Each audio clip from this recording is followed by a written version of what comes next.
बिस्मिल्लाहिर्रहमानिर्रहीम। नाज़रीन अस्सलाम वालेकुम। आप देख रहे हैं आतिफ आरिफ ऑफिशियल। नाज़रीन आज हम बात करेंगे इमरान खान से एक बार फिर मुलाकात ना हो सकी, सेल अफरीदी का एक बड़ा ऐलान और पीटीआई का लॉन्ग मार्च और कितने लाख लोग रजिस्ट्रेशन करवा चुके इसकी भी तस्दीक आ गई। और बिजली महंगी, बिजली की तलवार और जजेस की तनख्वाहों में बड़ा इजाफा, ये सबसे बड़ी बात। और इसके अलावा अमेरिका ईरान जंग, अमेरिका के अपनी तरफ से दावे, ईरान के भी दावे और असल हक़ाइक़ क्या हैं वो भी इस वीडियो में मैं आपको बताऊंगा। सबसे पहले हम बात करते हैं कि इमरान खान रिहाई मूवमेंट में जो मेंबरशिप हुई है, सबसे ज़्यादा पहली बात तो ये है कि पंजाब से हुई है। और शेर अफरीदी ने कहा है, मेरी दरख्वास्त है कि तमाम पाकिस्तानियों से कि हमारा फोकस 27 सितंबर होना चाहिए। आप उस दिन निकलें तो आपकी तारीख और तकदीर दोनों बदलेगी। और उन्होंने ये भी कहा कि अगर कोई आपको बदजन करना चाह रहा है तो इस पर ध्यान ना दें, हमारा फोकस सिर्फ़ और सिर्फ लॉन्ग मार्च होना चाहिए। सेल अफरीदी का ये आज जो है वो अडयाला जेल के बाहर मीडिया से भी उन्होंने गुफ्तगू की और ये कहा। और उसके अलावा जो अपना वज़ीर आला ने जो रिहाई मूवमेंट शुरू की है उसमें कितने लाख लोग शामिल हो गए हैं, तो 5 लाख लोग जो हैं वो रजिस्टर्ड हो चुके हैं। और इसकी जो तस्दीक है, ये ख़बर जो है हामिद बीर ने भी दी है, जिन्होंने दावा किया है कि खैबर पख्तूनख्वा के वज़ीर आला सेल अफरीदी की जानिब से मार्च की कॉल दी गई है और पाकिस्तान तहरीक इंसाफ ने चारों सूबों में लॉन्ग मार्च के लिए लोगों की रजिस्ट्रेशन शुरू कर रखी है। और अब तक तकरीबन ऑनलाइन रजिस्ट्रेशन में 5 लाख अफराद रजिस्ट्रेशन करवा चुके हैं।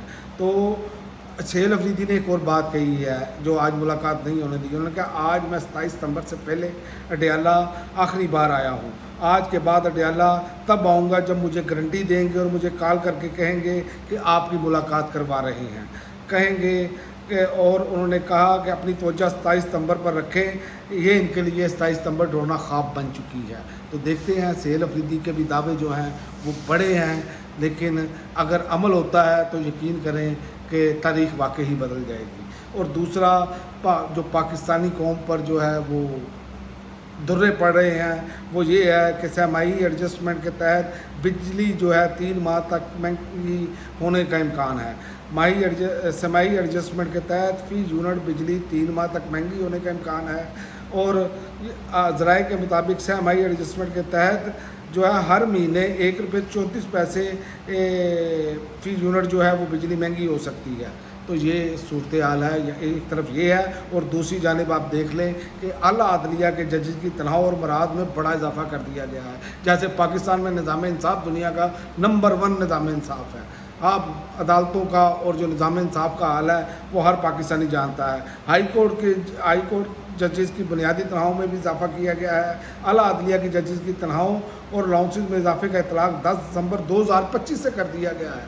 आप यहीं से अंदाज़ा लगा लें कि गरीब आदमी को रिलीफ देने के लिए पेट्रोल में, बिजली में, गैस में कोई चीज़ नहीं है। और यहाँ पर नवाजने के लिए इनकी मर्ज़ी के मुताबिक फ़ैसले यहाँ आएँ और इनके इक़्तिदार को तूल मिले, इसलिए ये सब कुछ किया जा रहा है। यहाँ तो ग्राउंड पे कोई कारकर्दगी भी हो ना, किसी को इंसाफ भी मिल रहा हो, तो यहाँ तो आप किसी भी किस्म का इंसाफ नहीं ले सकते। बल्कि इस मुल्क का सबसे बड़ा जो लीडर है वो इंसाफ से महरूम है, बाकी किसकी बात आपने करनी है। तो ये जो है इजाफे के हवाले से मैं आपको बता दूं कि आला अदलिया के जजेस की तनख्वाहों और अलाउंसेस में इजाफे का इतलाक़ 10 दिसंबर 2025 से होगा।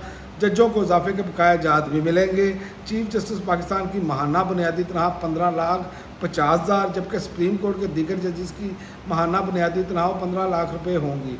सुप्रीम कोर्ट के जजेस की बुनियादी तनख्वाह 11 लाख से बढ़ाकर 15 लाख रुपये कर दी गई है। सुप्रीम कोर्ट के जजों का जुडिशल अलाउंस 11,61,163 रुपये से बढ़ाकर 15 लाख रुपये कर दिया गया है। जुडिशल अलाउंस में तकरीबन 3,39,000 रुपये माहाना इजाफा हुआ है। सुप्रीम कोर्ट जजेस की पेंशन से मुतल्लिक शिक 70 साल की हद से बढ़ाकर 75 साल कर दी गई है। यानी कि जान नहीं छोड़नी था मर्ग, इस कौम को निचोड़ना है, ये फैसला कर लिया गया है। यानी कि जो बंदा रिटायर हो जाता है उसको फिर बिठा देते हैं किसी ना किसी चक्कर में, नौजवानों को मौका ही नहीं देना। तो ये तो हमारी बदकिस्मती है, आपके सामने है। और दूसरी जानब पंजाब हुकूमत का इंतज़ामी अखराजात कम करने के लिए असामियाँ ख़त्म करने का फ़ैसला है। और असामियाँ किन की होंगी? जो गरीब आदमी होंगे, जो अवाम की हालत में होगी, जिन में सबसे 6 असामियाँ जो है वो महकमा तालीम की हैं, ताकि लोगों के बच्चे पढ़ लिख ना जाएँ। لوگوں کے بچوں کو تعلیم نہ ملے صحیح طریقے سے، کیونکہ تعلیم ملے گی تو سوال کریں گے، سوچیں گے لوگ، شعور آئے گا۔ یہ نہیں چاہتے، یہ وہی چاہتے ہیں، کھاتے ہیں تو لگاتے بھی ہیں، تو ان کا تو یہی نعرہ ہے۔ اور اب آتے ہیں انٹرنیشنل خبروں کی طرف۔ ایران اور امریکہ کے حوالے سے جو امریکہ کا دعویٰ ہے وہ یہ ہے کہ ٹرمپ نے اعلان کیا ہے کہ ایران تباہ ہو چکا ہے۔ اللہ کا شکر ہے وہ مشرق وسطی کا بدماش نہیں رہا۔ صدر ٹرمپ نے، امریکی صدر ڈونلڈ ٹرمپ نے دعویٰ کیا ہے ایران تباہ ہو چکا ہے، اس کے پاس کوئی بحریہ فضائیہ نہیں ہے، پاسدارانہ انقلاب ختم ہو چکی ہے۔ اللہ کا شکر ہے کہ ایران اب مشرق وسطی کا بدماش نہیں رہا۔ یہ بات انہوں نے اپنے social media platform Truth Social پر کی ہے۔ تو اس کا جواب جو ہے وہ ایران نے دیا ہے۔ ایران نے کہا ہے دشمن ہر محاذ پر ناکام ہو گیا ہے، امریکہ کی مکمل شکست تک لڑیں گے۔ ایران کے دفاعی حکمت عملی میں یہ صلاحیت ہماری بنیادی اہمیت رکھتی ہے۔ پاسدارانہ انقلاب کو اس مقصد کے لیے مکمل تیاری رکھنے کی ہدایت کی گئی ہے تاکہ ضرورت کے وقت کارروائی کی جا سکے۔ بریگیڈیئر جنرل رضا نقوی اور نئے فوجی ڈاکٹرائن کے تحت پاسدارانہ انقلاب کو ایسی صلاحیت حاصل کرنے کی ہدایت کی گئی ہے جس کے ذریعے ضرورت پڑنے پر دشمن کی سرزمین تک کارروائی کی جا سکے۔ سینئر مشیر پاسدارانہ انقلاب نے جو انٹرویو دیا ہے یہ اس میں انہوں نے بات کہی ہے۔ اور ان دعووں کی میں سچائی کتنی ہے اس میں آپ یہیں سے اندازہ لگا لیں کہ ایران کے ساتھ جنگ میں یہ اب امریکی میڈیا رپورٹ کر رہا ہے کہ ایران کے ساتھ جنگ سے تنگ آ کر امریکی فوجی خودکشی کی کوشش کرنے لگ پڑے ہیں۔